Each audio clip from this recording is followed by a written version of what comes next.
Hey, everybody. Welcome to this part two. Super excited about today. We're really going to put in part one into.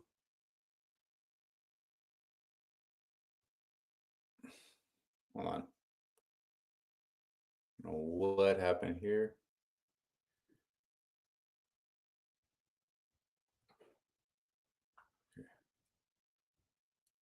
We're really going to put into just what life's going to teach us and how things are going to happen, right? Connection is all about changes. Connection is all about creating that life and that transformation that you're going after. And most of the time, we don't want to do it alone. So, part two, we're going to take into from part one, which we talked about awareness, and we're going to move into part two, which we're going to take into the application and actually moving into what we want in life and how to build connections and how to have that person around us. So, let's jump into it. So, today, our mission in this session is we're going to apply what we've uncovered in part one and throughout our PDF and the workbook that you got. Part two, we're going to practice a small daily habit reconnection. Three, we're going to talk to others without sounding weak, because I know as first responders, that's a problem. And I'm not saying that we're sounding weak. I'm just saying, like, we don't talk to people. We don't, as when I first started in corrections as a first responder and was trying to get on the emergency response team and things like this, I couldn't be like, man, I cried the other night. People would be like, what? Like, you can't come on our team, right? We need people that are tough, ready to run into the fight, because people felt like emotion was a bad thing. So we fear talking to others like we're sounding weak. So I want to show you today kind of how you can do it and word it correctly and just be able to talk to those people around you without seeming like you're weak and you can't move into that. And then I want you to commit to a new connection rhythm, what you can do, how to connect, and how to grow into that next area. So I wanted to just quickly go over the workbook, just page 5, the one question, right? Emotional connection, self-check. It's not about being right or wrong, it's about being real. Now, each of these questions just kind of gave you an opportunity to talk about where you wanted to go. So the first one is, I felt emotionally close to people I love. Where were you kind of on that scale? And I'm looking down because I just have the page printed out here. Where were you? Do you feel emotionally close to the people you love? Second one is, I often avoid talking about how I feel, between 1 and 5. Third is, I feel safe being vulnerable with my partner, with the person you're with, your friends, things like that. Do you feel safe? Do you feel safe being vulnerable to them? I show affection daily. Do you show affection and emotions daily? I feel disconnected when emotionally numb. Do you disconnect yourself when you're like, look, I'm going through something, I'm not going to talk to anybody? And then out of those different things, what stood out? Who are you? Who are you being? Now, again, this is part of part one. This is what we really kind of went through in part one. And I wanted to show you how to take control of this within your own life. So if you answer these questions, great. If you haven't, get the book. It'll be kind of available shortly. So I talked about the 4 disconnection styles in part one. Now we went through withdraw, which is kind of shutting down and isolating yourself. Were you that person? Are you the reactor where you're quick to anger, you're overly defensive when something happens? Are you that person? Are you the avoider, right? You stay surface level. I'm not talking about anything else but where I am. Are you the overfunctioner, right? You fix, you got to control, you got to distract yourself from actually what's going on in your mind and have that outcome in that life that you really, truly want. Are you that person? Awareness. Now, this is key, my friends, and I try to tell this as many times as I can. Awareness gives you leverage. When you know your go-to pattern, you can start rewriting the script. And that's what today is all about. We want to learn, we want to be aware, we want to understand, okay, where am I? Do I withdraw when I kind of feel frustrated or upset? Do I react? Am I quick to anger? Do I avoid? I don't want to go deep into anything. Or do you over function? Now, you're not just one of these, right? I know that I withdraw, I react, sometimes I avoid, and sometimes I overfunction. So I basically every single one of these. But if you can pinpoint who you are and understand that, when you can learn, okay, withdrawer. Here's an example. I used to be a withdrawer. I used to fully shut down and isolate myself. Just leave me alone. I lay in bed. Even my wife would come in and be like, no, I'm fine. I don't want to deal with this. And sorry, I just have someone trying to log in and they're frustrated, which I totally get. If you can't connect with this, try to go into the either the Facebook or the YouTube channel, PTSD Transformation, and I'm live on there too. I'll try to fix that for next time. Again, you want to understand who you are. You want to understand how to change these, because like I said, I used to be withdrawer. Now I don't withdraw. Sometimes I'm like, look, I need my space. Give me 20 minutes. I go meditate, or I do one of my tools that I have in my toolbox, and then I'm come back and I'm good. Reactor, I used to overreact, and now again, I use some of my tools. So when you begin to understand who you are and the reactions that you're doing, then my friends, you can begin to move forward and become that person. Wall mapping. Now, if you looked into wall mapping, this was on page 5, I think. Well, it says page 2, but I think it was page 5 in the workbook. Because since you experienced trauma, what are 3 ways that you emotionally pull back from those around you, right? That was one of the questions. And here are some examples I wanted to put in, right? You become emotionally unavailable at home. You avoid deep connect conversations with a spouse, family, keeping responses short, or clinging to subject when, sorry, my mouse is being weird. When emotions rise to avoid vulnerability. Second, you're withdrawing from your social circles. You used to go out and party and have fun with your friends, but now because you're a withdrawer, you don't go out to them anymore. You turn down those invites, you turn down those gatherings, you don't want to be a part of that anymore. And then third is you detach on the job, limiting casual banter with customers, focusing on other tasks. Where are you within this? Is this who you are? This is what you're doing. And this is wall mapping. When you understand that, what the wall is, and you map out, this is who I am. I'm becoming emotionally unavailable at home. Okay. How do I begin to break down that wall? Right? What situations or emotional triggers shut you down? Right? Have you witnessed a traumatic event? Now, as first responders suffering with post-traumatic stress disorder, depression, anxiety, stress, anything like that, we've all seen situations that are causing us problems. Feeling intense guilt or blame. I know there's survival's guilt. When you go into a situation and someone, doesn't make it, and you're like, man, did I do everything I could have done?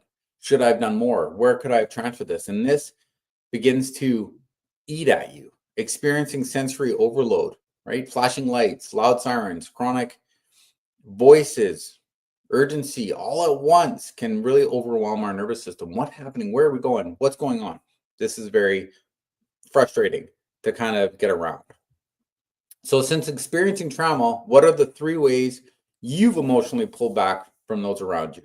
And that was a question, I believe, in the book. And it kind of helps you to understand what situations or emotional triggers your shutdown response. That was the second question. And when you understand these, you can bring out, look, these walls don't make me broken. We're learning from them. We're protecting ourselves. So let's figure out what's behind your walls so that we can knock them down and create that outcome. So right now, if you have a moment, grab a piece of paper and just write down what's one wall, what's one thing that's stopping you from becoming that person that you're truly trying to be. What's one thing that you could do that if you did this, you'd be able to knock down that wall? Are you antisocial? Are you withdrawing? Are you quick to anger? What is that wall for you?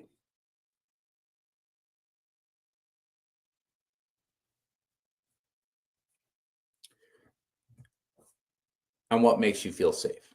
Right now that you're going to knock down that wall, we don't want to just knock it down and walk through, because then we're putting ourselves in a situation we're already in a place where we need to try to understand that that we can't overcome this, right? We're always already at a barrier. So we have to feel safe before we can walk through that wall. So what makes you feel safe? If you were to do it in your own home, right? Knock down that wall in the safety of your home will allow you to be a little bit more safe and more comforted so that when you do push through, you're better off and you're going to be okay. So I'm going to just jump in. What was the last time you felt emotionally safe? What helped you create that feeling, right? Being listened to without interrupted. Is that something that helps you feel safe? Knowing I won't be judged, right? The other day I had a conversation with people and it was actually about this business. Certain people don't agree with what I do, right? They don't believe they're ever going to go through a traumatic experience. They don't believe they're ever going to be diagnosed with PTSD. They don't believe they're going to be depressed or anxiety or anything like this. They're impenetrable, right? And I feel emotionally upset because it's like I'm being judged by these people for what I do, for the passion I do. But I have to go, okay, look, that's not my place. My place is with you, right? My place is with the people in my community that truly will grow and help and assist in whatever way that I can. Feeling like my feelings matter. That makes you feel safe for sure. Knowing that what you're saying and who you're being matters. But again, I talked about that on my last episode is, what matters, what you say and what you do will matter to those people that matter. And that's where you have to understand that your audience is very important. So when you feel like your feelings don't matter, maybe you're talking to the wrong person. I know that I can talk to my wife every single time and my feelings matter. I can talk to certain friends and my feelings matter because they understand me, they get me, they matter to me, so I matter to them. You have to find your right circle so that it matters. Not being rushed to get over it. I know as first responders, when we suffer with post-traumatic stress disorder, depression, whatever it is, mental health issues, we feel like we have a time frame. I got to get back to work, right? Especially with WCB or whatever it is for, work safe where you're from. It can be frustrating. It can be like, I have to get back to work. I have to go do this thing. And I don't get the system. And I'm hoping and trusting that from my experiences doing this for the next, 50 years, that I can help enough people push through those boundaries and maybe even talk to WCB and get things happening. But I don't know. That's on a different topic because we don't need to be rushed to get over it. We need to work through this. Physical presence, right? Do you feel safe when you're hugged? Do you feel safe when someone's got their arm around you saying, I'm here for you, my friend? Safety isn't soft. And I want to repeat that. Safety isn't soft. Just because you've withdrawn or you've done something, you're not being soft. You're structuring your nervous system so that you can push through and become that person that you want to become from your survival into your thriving. We want to learn to build connection again. Most people are waiting for the other person to change. But what if reconnection starts with you? Have you lost friends in your life? Have you lost people that you can't connect with anymore because they've withdrawn? Maybe it's your turn to reach out. Maybe you take that next step because you're going to push yourself. You're going to become that person that you're wanting to be with the connection around you. But it starts with you. Connection is not a feeling, it's a practice, right? We feel that we want to connect with people, but you have to practice connection. You have to practice doing things with others. You have to practice showing love to receive love, right? If I came up to you and I was like, look, you frustrate me, I don't know why you're doing what you're doing. Would that show love? Or if I'm like, look, take your time with this growth. Take the time with what you're doing. I know that you can get through this. I have faith in and belief in your outcome, right? I practice that. I've talked to people like that because it's connection and it builds and it's practice. Micro moments create emotional safety. The little things you do are what's going to help you feel safe. Micro moments, little small shifts. People always think they have to change their life in one day. and then they get burnt out one day and then they go back to what they were. Micro moments, little things that you can do in your life to feel emotionally safe. What are little things that you can do? Maybe text somebody instead of picking up the phone to have to talk to somebody for hours. The smaller the action, the easier it will be to take. But if you do small actions repeatedly, you're going to be able to grow. You can go first without feeling weak. Now, that's all about connecting with somebody. That's all about telling them how you feel. You can go first, right? Today is a frustrating day. I just don't get where I was going. Or today was amazing. How are you doing? Right? Vulnerability creates connection. So if you can be a little bit vulnerable, which is what I try to do on all of these calls, I try to tell you where I've been. I try to tell you my emotions. I try to tell you the connections that I've had, the past, the frustrations, the struggles that I've gone through, because it builds that connection with you. And I hope it shows you that I'm real. I hope it shows you that I'm going first, my friends, and you're welcome to go second. I want to be that lifeline. So how to talk to others without sounding weak. We're talking about connection. We're talking about building that presence. So let's talk to others without feeling weak. I have this little acronym called SAFE. I'm going to go over it. I put it on a shield because SAFE really builds your armor. Speak from experience, not your ego. If you come out here and you're like, man, I pushed this guy, I did this. It's like, whoa, what's going on? Or you're like, look, I had a frustrating time. I was able to overcome the situation I went to, right? Say what's true without trying to fix it, right? We're not fixers here. We're listeners, right? The best analogy that I keep hearing is you got 2 ears, 1 mouth, right? Sit there and listen. Don't try to fix anything. Just be that person that people are looking for. Simple, honest sentences build bridges. Don't try to be complex, right? I know in some of my teachings, I talk about the amygdala, the prefrontal cortex, the hippocampus. People are like, what the hell are you talking about? Right? Talking about your fight, flight, or freeze. I'm talking about your decision making, and I'm talking about your memory. Those are all three of those things. Simple, honest sentences. Just have a conversation with people. So safe. I feel on edge tonight. I think it's from work. I'm not great at sharing, but I want to stay close. So you're asking yourself that question. So how do we begin to do that? First, you spot it. Notice the signs in yourself or of others that something is wrong. Changes in the tone, body language, and behavior. Okay, so we're going to spot it. Then we're going to acknowledge it. We're going to validate the feelings or situation without judgment. We're going to be like, look, wow, I can't believe you did that. I can't believe you made it through that event, that situation. I'm so proud of you, right? Let yourself or the other person know it's real and it's important because it's real to you. And I'm hoping, my friends, that you're going to tell yourself those things. I made it through. And a lot of things I tell my clients when they come to me and they're like, I can't do this. I'm so frustrated. I'm so weak. It's like, look, you made it through that traumatic experience. This is the aftermath of it. You've already made it through the struggle. Be proud of yourself. Give yourself that kudos. Take that in, my friends. You've made it through that traumatic experience, whatever it was for you. It could have been a month ago. It could have been 20 years ago. It doesn't matter.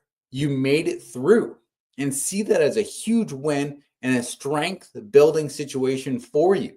Acknowledge it, move from it, and feel it. Then forward it, right? Share what's going on openly, whether it's to your trusted partner, whether it's to your teammates, even a supervisor. I have supervisors that are friends that I can go to and be like, whoa, man, I'm having a frustrating time at work right now. And I'll go, what's going on? And I can openly be honest to them. That's not always easy to find. But you have to remember, regardless if they're above you or below you, they're a real person. They go through things. And you can even ask them, you're snapping at me today. Are you having a rough day? What's going on? Right? We have to speak, and we have to use safe to get there. Engage others, right? Create that connection, create that support. And when you can create this safe outcome within your life, that's when you begin to build that connection. You spot it, you acknowledge it, you forward it, and you engage others. So building a safety building statement. Building a safety building statement. This is what we're going to do today. It's in our book, and you want to build that safety statement so that you can create how you're feeling. It's like a mission statement. It's like, when I feel this, this is how I'm going to react. So find that. I'm not sure what page it's on, but it's such a great tool that you can use. What are some common roadblocks? We're all going to come up against roadblocks in our lives. We're all going to come up against those things that aren't going to move us into that space or that energy. So what are some? Reconnection. Not about perfection. It's about being there. It's about being present in that situation. I threw some fun pictures in here just to, acknowledge it and just have fun. Elephants never forget, but this one did. So I forgot. Pair it with a habit. So when you're trying to reconnect something, you're trying to rebuild something, when you forget, this is a roadblock. Well, I forgot to do this. I forgot to call. I forgot to pair it with a habit, right? Example, brushing your teeth. So when you brush your teeth, you're also going to floss, right? When you brush your teeth, you're going to, whatever it is, right? When I get up in the morning, I have habits that I've created. I don't forget because I paired it. When this happens, I will do this. And that's how you create that habit.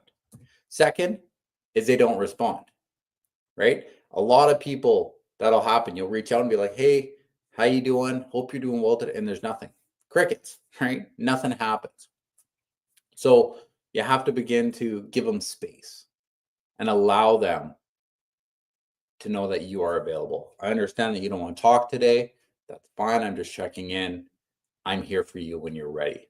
That is going to go a long way for you as the connectee and for them as a connector. Give them space, give them time. And it feels awkward, right? It very feels awkward. I remember I was doing a course once, and it's a 17-day course, and absolutely amazing course. And what it does is it tells you to call someone every day for 17 days and tell them why you appreciate them and that you're thinking about them. And you're like, it's so awkward because just out of the blue, can you imagine someone calling you up? Hey, how you doing? I just want to call and say that I really appreciate you in my life. They'd be like, are you dying? Like, what's going on? Why are you calling me like this? Because we don't have conversations like that. So it can feel very awkward to do. But it's part of the growth. Once you hit like day 8 or 9 and you've called 9 people, most of them have that response after, it's like, no, I'm good. I just wanted to reach out to you. And it starts to feel not so awkward because it's part of the growth. So I wanted to give you a 30-day connection commitment. I'm going to ask you to do this for yourself for the next 30 days. So what's one simple action you'll take daily or weekly? And I actually hoping this works because last time it was a pain in the butt. So what is one thing that you can do? And I put in the comment section here, this 30-day tracker. And again, I'm trusting that it pops up and I'm trusting that it works. Let me know in the comments if it works. If it doesn't work, I'll have to try a different situation. So what's one simple action that you will take daily or weekly? I want you to track this every single day.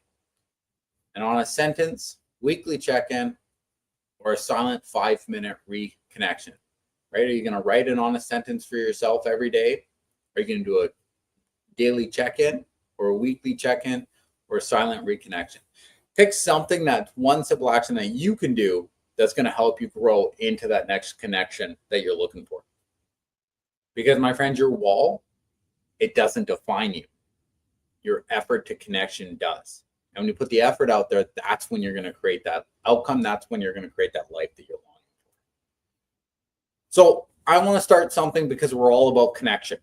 And if you're not on my email list, I hope that you are, because this is for people who are on my email list. You got to be a subscriber to the PTSD Transformation Academy.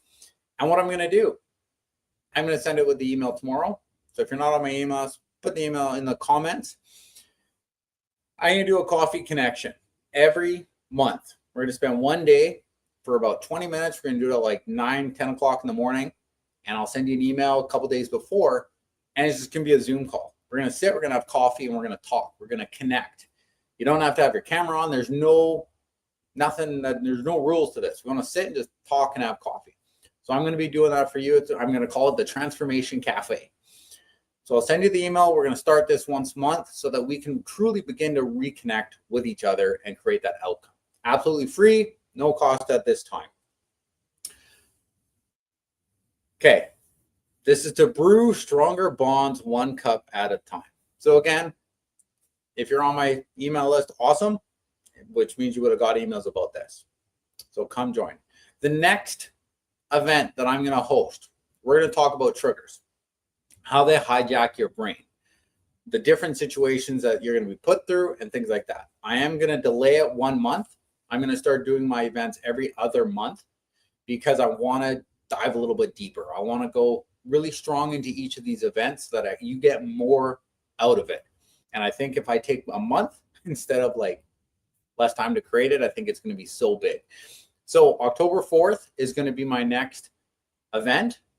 I will try to fix. I know that there's a few people that were frustrated that the link didn't work today, but come for that event. It'll be live on Facebook, YouTube, here, whatever. Okay. So that is it. I think that's it. And that's it for today. Thank you so much for those who are here. Thank you so much for those first responders, for what you do. You run in as people are running out. And remember that. Take that as a strength. But don't forget to take care of yourself. I have a question, so I'm just going to read the question. And then I'll answer that because that's what I like to do. Asina, I hope you're okay if I read this question out loud. Actually, I'm not going to read it. I'll just read it to myself, and then we will go afterwards.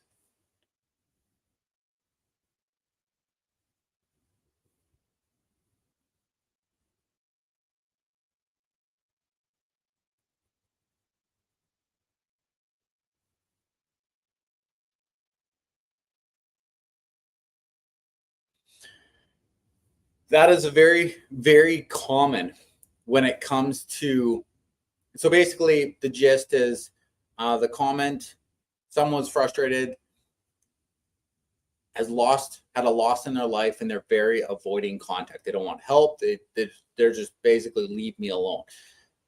That is very common. When I had lost my son years ago, I didn't want contact with anybody. I didn't want anybody to talk to. My friends would try to reach out. I ghost them. It's part of their process. If you just send an email or send a text or whatever way you're contacting them and say, whoever it is, I just want to know, I want you to know I'm thinking about you and I'm here when you're ready. And if you do something like that, they know that you are there, but it's not putting pressure on them, right? You're not saying, hey, why aren't you responding to me? Why aren't you coming after? Like, why are you ignoring me? Because my friend, it's not about you. It's about them. And if you can put in your comments and just say, look, I understand you're going through this tough time, but I want you to know that I'm here for you when you are ready. And give them time. And even if you have to resend a similar text every couple of weeks, hey, just checking in, thinking about you, I'm still here when you're ready. And doing that is going to show them that every time they see their phone, yeah, in the beginning, they might be like, leave me alone.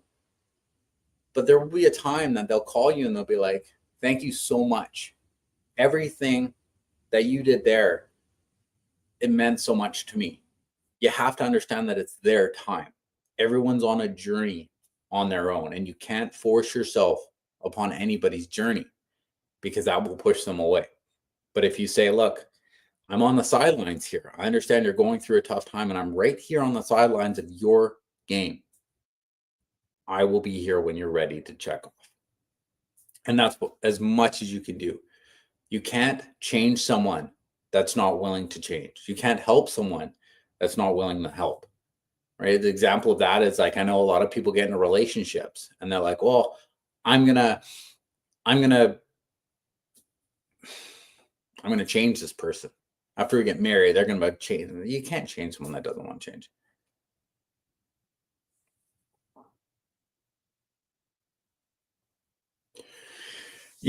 Sometimes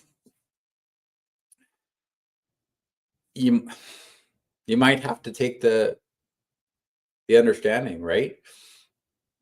If he has told you that he doesn't want you in his life, sometimes you have to be like, and try to understand that is the path you need to take, right?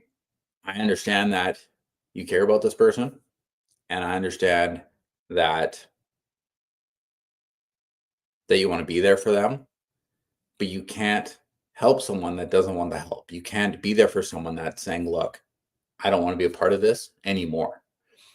And sometimes you have to cut the cord and say, look, I get it. I'm going to move on too.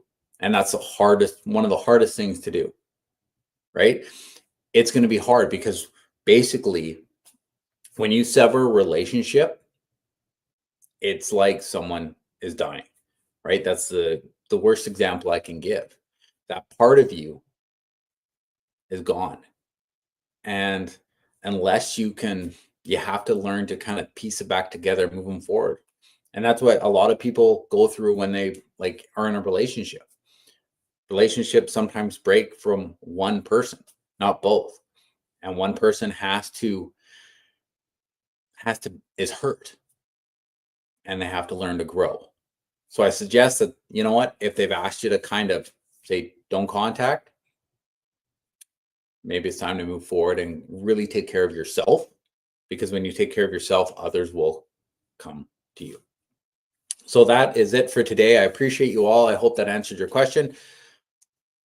I'm glad that you're on the call. For those who are watching the recording, tune in next for October 4th event, and we'll go and kill it.